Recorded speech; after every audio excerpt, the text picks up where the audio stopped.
The United States Department of Education finds itself at a crossroads. In a move that sent shockwaves through the American education system, newly appointed Education Secretary Linda McMahon issued a memo to the department staff. This was no ordinary memo, it outlined a final mission. The directive, coming directly from President Trump, called for the elimination of bureaucratic bloat within the department. This move has reignited the debate about the potential shutdown of the Department of Education, a long-held ambition of President Trump. The memo's language was stark, leaving little doubt about the president's intentions. It spoke of streamlining operations and empowering states to take control of their educational destinies. The message was clear. The federal government's role in education was about to undergo a radical transformation. This development has left many wondering about the future of education in America. Will the dismantling of the Department of Education lead to greater innovation and efficiency, as proponents argue, or will it result in chaos and a widening of the educational gap, as critics fear?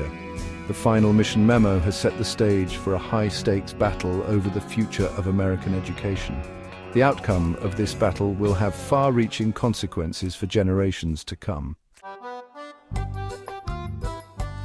President Trump's desire to dismantle the Department of Education is not new. Throughout his political career, he has consistently voiced his opposition to the department, viewing it as an unnecessary layer of bureaucracy. He believes that education policy is best left in the hands of state and local authorities, closer to the students and communities they serve.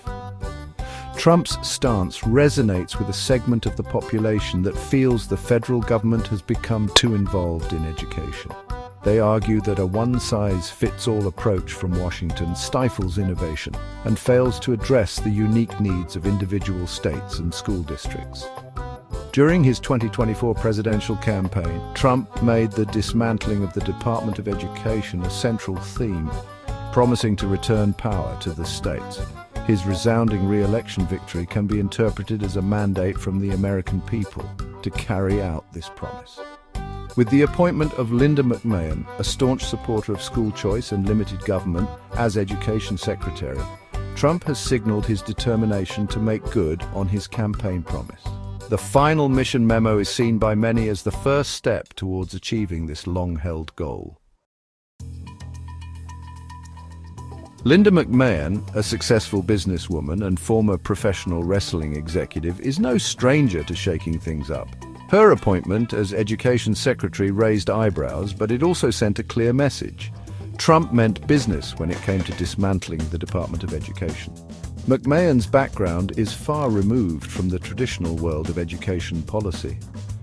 However, her supporters argue that her business acumen and outsider perspective are precisely what is needed to challenge the status quo and bring about real change. Trump has made no secret of his expectations for McMahon. He has tasked her with nothing less than dismantling the department she now heads. This unconventional directive has placed McMahon in the unique position of potentially working herself out of a job.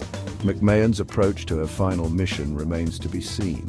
Will she favor a swift and decisive dismantling of the department, or will she pursue a more gradual approach?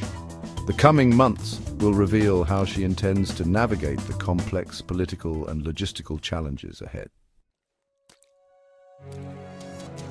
While President Trump has made his intentions clear, shutting down the Department of Education is not as simple as issuing an executive order. Significant legal and political hurdles stand in his way. The president cannot unilaterally dismantle a cabinet-level department.